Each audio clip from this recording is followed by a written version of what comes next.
وقال النبي صلى الله عليه وسلم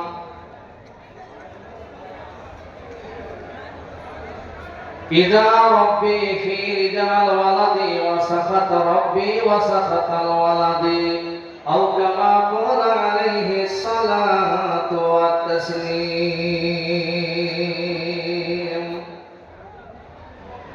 মায়ের দোয়া লাও হে মুমিন মায়ের দোয়া লাও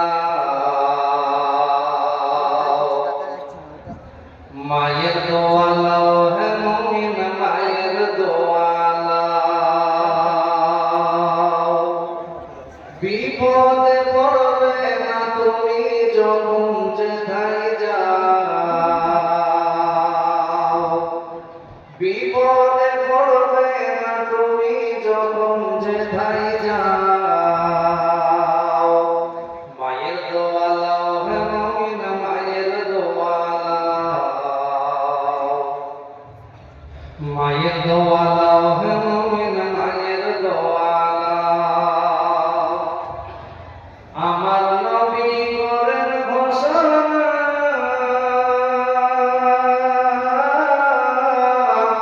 দিনের দোয়া বৃথা যায় না আমার নবী করেন ঘোষণা দিনের দোয়া বৃথা যায় না সন্তানেরই করবে দোয়া আমাকে বলে দাও সন্তানেরই করবে দোয়া আমাকে বলে দাও মায়ের দোয়া লাও হে মুমিন মায়ের দোয়া লাও মায়ের দোয়া লাও হে মুমিন মায়ের দোয়া লাও বিপদে পড়বে না তুমি যখন যেথায় যাও বিপদে পড়বে না তুমি যখন যেথায় যাও মায়ের দোয়া লাও হে মুমিন মায়ের দোয়া লাও মায়ের দোয়া লাও হে মুমিন মায়ের দোয়া লাও মায়ে যখন দোয়া করে চলে যায় আরশ পরে মায়ে যখন দোয়া করে চলে যায় আরশ পরে সাথে সাথে কবর হয় বল দেখিতে পাও সাথে সাথে কবর হয় বল দেখিতে পাও মায়ের দোয়া লাও হে মুমিন মায়ের দোয়া লাও মায়ের দোয়া লাও হে মুমিন মায়ের দোয়া লাও বিপদে পড়বে না তুমি যখন যেথায় যাও বিপদে পড়বে না তুমি যখন যেথায় যাও মায়ের দোয়া লাও হে মুমিন মায়ের দোয়া লাও মায়ের দোয়া লাও হে মুমিন মায়ের দোয়া লাও একটি গিলাস পানির জন্যে মা বাইজিদেরই কোলে তোলে একটি গিলাস পানির জন্যে মা বাইজিদেরই কোলে তোলে হাত তুলে মা বলেন বাইজিকে ওলি বানাও হাত তুলে মা বলেন বাইজিকে ওলি বানাও মায়ের দোয়া লাও হে মুমিন মায়ের দোয়া লাও মায়ের দোয়া লাও হে মুমিন মায়ের দোয়া লাও বিপদে পড়বে না তুমি যখন যেথায় যাও বিপদে পড়বে না তুমি যখন যেথায় যাও মায়ের দোয়া লাও হে মুমিন মায়ের দোয়া লাও মায়ের দোয়া লাও হে মুমিন মায়ের দোয়া লাও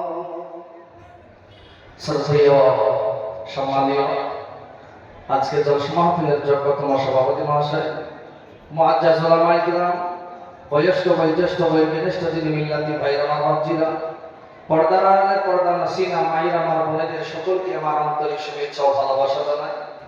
তারপরে সেই মহান আল্লাহ পাকের প্রশংসা, যিনি হলেন নিখিল বিশ্বের প্রতিপালক, যিনি সৃষ্টির সেরা আদম সন্তানের জন্য ইসলাম ধর্মকে একই রূপে মনোনীত করলেন।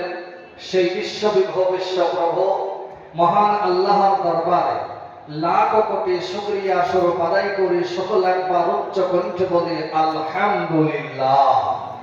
মহাব্বতের সঙ্গে জোরে বলে আলহামদুলিল্লাহ। তারপরে পরে তিনার নির্বাচিত নির্ধারিত, যিনি নবী কুলের শিরোমণি, মানব কুলের শিরোমণি, সত্যের বাহক, শান্তির সাধক নবী মুহাম্মদুর রাসূলুল্লাহ সাল্লাল্লাহু আলাইহি ওয়াসাল্লামের প্রতি লাখ ও সহস্র দরুদ ও শান্তির ধারা বর্ষিত হতেই থাকুক। সকলে বলি আল্লাহুম্মা আমিন। মহতারাম, আজকে আপনি আমি যে জায়গায় বসে আছি, এই জায়গাটা কোন জায়গা আপনারা জানেন? কোন জায়গা? এটি হলো নবীজির ফুলবাগান, নবীজির ঘর। আর আজকের দিনের মেহমান শুধু এই মাদ্রাসাওয়ালাদের শুধু নয়, আজকের দিনের মেহমান আপনারা স্বয়ং আল্লাহ এবং তার রাসূলের। বলুন আলহামদুলিল্লাহ। আজকের দিনে যেহেতু মেহমান হিসাবে নবীর মাদ্রাসায় এসেছে, যে বাগানকে এই হাটগোবিন্দপুরের গ্রামে একটি ফুল বাগান তৈরি করে গিয়েছেন, যার নাম হলো জনাব হযরত মাওলানা কারি ইমাজউদ্দিন মাজাহিরি রাহমাতুল্লাহি আলাইহি। আল্লাহ তিনার কবরটাকে জান্নাতের টুকরা বানিয়ে দেন। আল্লাহুম্মা। কেন? যে এত বড় একটা যে সুন্দর জায়গা, যে জায়গাকে আল্লাহ পাক তিনার দ্বারাতে এত বড় প্রতিষ্ঠান তৈরি করে দিয়েছেন, যার নাম শুধু পশ্চিম বাংলা বলে নয়, বিভিন্ন ভারতবর্ষের বিভিন্ন জায়গায় এই হাটগোবিন্দপুরের নাম আছে। কেন? যে এই মাদ্রাসার বহু ছাত্র, আল্লাহ রহমতে বিভিন্ন জায়গায় আমি জলসায় যাই, বিভিন্ন জায়গায় যে দেখি, জিজ্ঞাসা করে হুজুর বাড়ি কোথায়? তা মুর্শিদাবাদ। তা নদিয়া জেলার সেই মাওলানা ইমাজউদ্দিন সাহেব চিনতেন না? আর ও চিনতেন না মানে তিনার মাদ্রাসাতে আমি 4 থেকে 5 বছর শিক্ষকতা করেছি। সুবহানাল্লাহ। আলহামদুলিল্লাহ। চিনবো না মানে? বলে একজন বিরাট বড় বিখ্যাত বক্তা ছিলেন তো? বলে হ্যাঁ। পশ্চিম বাংলার ভিতরে যখন কোনো বক্তা ছিল না, এই কয়েকজন, তার ভিতরে মাওলানা কারি ইমাজউদ্দিন মাজাহিরি রাহমাতুল্লাহি আলাইহি তিনারা ছিলেন। বলুন আলহামদুলিল্লাহ। মুহতারাম, আল্লাহ পাক তিনাদের দ্বারাতে এই যে একটা নবীর ফুল বাগান আল্লাহ পাক তৈরি করে দিয়েছেন, এই জিনিসটা কম ব্যাপার নয়। মনে রাখবেন, হাদিসে এসেছে যে লোকটি ভালো কাজ শুরু করে দিয়ে যাবে, আর সেই ভালো কাজ যতদিন পর্যন্ত মানুষে আমল করতেই থাকবে, তাদের সওয়াবগুলো পর্যন্ত তার কবরে পৌঁছাইতে থাকবে। বলুন আলহামদুলিল্লাহ। কম ব্যাপার নয়। সেই জন্য প্রত্যেকটা মানুষ চেষ্টা করবেন ভালো কাজ নিজে করব, অপরকে ভালো কাজের সঙ্গে জোড়াবো, কামিয়াবি হবে। আল্লাহর নবী জনাবে মুহাম্মদুর রাসূলুল্লাহ সাল্লাল্লাহু আলাইহি ওয়াসাল্লাম একটি হাদিসের কথা বলি। নবী মুহাম্মদুর রাসূলুল্লাহ সাল্লাল্লাহু আলাইহি ওয়াসাল্লাম তিনি হযরতে আলী কাররামাল্লাহু ওয়াজহাকে ডেকে বলেন, আলী, তুমি কিছু তোমার নিজের জন্য কাজ করো। হযরত আলী বললেন, ইয়া রাসূলুল্লাহ, আমি তো নিজের জন্য কাজ করছি নবী। আল্লাহ নবীকে বললেন, হুজুর, আমি নামাজ পড়ছি, রমজান মাসে রোজা রাখি, ভালো কাজ করি। আল্লাহ রাসূল বললেন, নামাজ পড়াটা তো আল্লাহর হুকুমকে তুমি পালন করো, রমজান মাসে রোজা রাখো, এটা আল্লাহর হুকুমকে তুমি পালন করছো, ফরজটাকে আদায় করছো, আল্লাহর হুকুম পালন করছো তুমি, তাহলে তোমার নিজের কিছু কাজ করো। তো হযরত আলী রাদিয়াল্লাহু তাআলা বললেন, ইয়া রাসূলুল্লাহ, তাহলে আমার নিজের কাজ কি? নবী মুহাম্মদ সাল্লাল্লাহু আলাইহি ওয়াসাল্লাম তিনি বললেন, তুমি নিজে ভালো কাজ করবে, সেই ভালো কাজ করার পরে আরেকজনকে যখন তুমি সেই ভালো কাজের সঙ্গে জোড়াবে, শোনা দেখি যখন সেই লোকটি সেই ভালো কাজ করতে থাকবে, সেই লোকটি ভালো কাজ করার কারণে যতটা সওয়াব পাবে, যতটা নেকি পাবে, মহান আল্লাহ পাক আলাদা ভাবে কতটা সওয়াব এই প্রথম যে লোকটি কাজটাকে ধরিয়েছে একে আলাদা করে দিবে। বলুন আলহামদুলিল্লাহ। আপনি নামাজ পড়েন আরেকজন ব্যক্তিকে নামাজের জন্য বললেন, সে লোকটি নামাজ পড়েন না, নামাজের কথা বললেন, ভাই নামাজটা পড়বো, আপনার বলাতে সেই লোকটি নামাজ পড়তে শুরু করবে। যতদিন ধরে সেই লোকটি নামাজ পড়বে যতটা নেকি পাবে। আপনি যে প্রথম তাকে নামাজ ধরিয়ে দিলেন, এই ধরিয়ে দেওয়ার কারণে যতদিন ধরে সেই লোকটি নামাজ পড়বে আল্লাহ তাকে তো সওয়াব দিবেনই, ততটা সওয়াব আলাদা ভাবে আপনার আমল নামায় স্টার লেখা হবে। বলুন আলহামদুলিল্লাহ। কম ব্যাপার নয়। সেই জন্য প্রত্যেকটা মানুষ চেষ্টা নিয়ত করব, নিজে ভালো কাজ করব, অপরকে ভালো কাজের সঙ্গে জোড়ার চেষ্টা করব বলে ইনশাআল্লাহ। মহাতারা, যখনই এই কাজটা আপনার আমার দ্বারাতে হয়ে যাবে তখনই আপনি আমি কামিয়াবি হয়ে যাব। কেন? আল্লাহ রাসূল হাদিসে বলেছেন যে মানুষ মারা যাবে, মানুষের মৃত্যুর পরে তাদের তিনটি আমল চালু হয়ে যাবে। বলুন আলহামদুলিল্লাহ। এই কথাটাকে বলে নি সুবহানাল্লাহ। আল্লাহর নবী বলেছেন ইজা মাতাল ইনসান ইনকাতা আনহু আমালুহু ইল্লা মিন সালাসাতিন ইল্লা মিন সাদাকাতুন জারিয়াতুন আও ইলমু ইয়ানতাফিউ বিহি আও ওয়ালাদুন সালিহুন ইয়াদউ লাহু। আল্লাহর নবী মুহাম্মদ রাসূলুল্লাহ সাল্লাল্লাহু আলাইহি ওয়াসাল্লাম তিনি বলেন যে মানুষ মারা যাওয়ার পরে তার সমস্ত আমল বন্ধ হয়ে যাবে, কিন্তু ইল্লা মিন সালাসাতিন, কিন্তু তার জন্য তিনটি আমল চালু হয়ে যাবে। বলুন আলহামদুলিল্লাহ। তিনটি আমল কি? প্রথম নাম্বার হলো সাদকায়ে জারিয়া। আল্লাহু আকবার। প্রথম নাম্বার সাদকায়ে জারিয়া। সাদকায়ে জারিয়া কি? মাদ্রাসা তৈরি হচ্ছে, মাদ্রাসার জন্য কিছু এককালীন দান আপনি করলেন, মাদ্রাসায় একটা ইট দিলেন, মাদ্রাসায় এক বস্তা সিমেন্ট দিলেন, মাদ্রাসায় 10,000 টাকা দিলেন, মাদ্রাসায় 20,000 টাকা দিলেন, একটা ঘর বানিয়ে দিলেন মাদ্রাসার জন্য। আল্লাহু আকবার। এই কিয়ামত পর্যন্ত এটা থাকবে, আর কিয়ামত পর্যন্ত আপনার আমল নামায় নেকিও দিতে থাকবে। বলুন আলহামদুলিল্লাহ। যেমন এই যে সাদকায়ে জারিয়া হিসাবে আমাদের মাওলানা ইমাদউদ্দিন মাজাহির রহমাতুল্লাহি আলাইহি একটা বিল্ডিং আল্লাহর রহমতে মাদ্রাসা তৈরি করে গিয়েছে। এই মাদ্রাসাতে দেশ বিদেশ থেকে বহুত মানুষ তারা আসে, ছেলেরা এসে এই জায়গায় থেকে পড়াশোনা করে তারা যাচ্ছে, আলেম তৈরি হচ্ছে। এই যে ছাত্র এখান থেকে তৈরি হচ্ছে, এর সওয়াব আল্লাহর রহমতে তিনার কবরে পর্যন্ত পৌঁছাচ্ছে। বলুন আলহামদুলিল্লাহ। এই একটা সাদকা।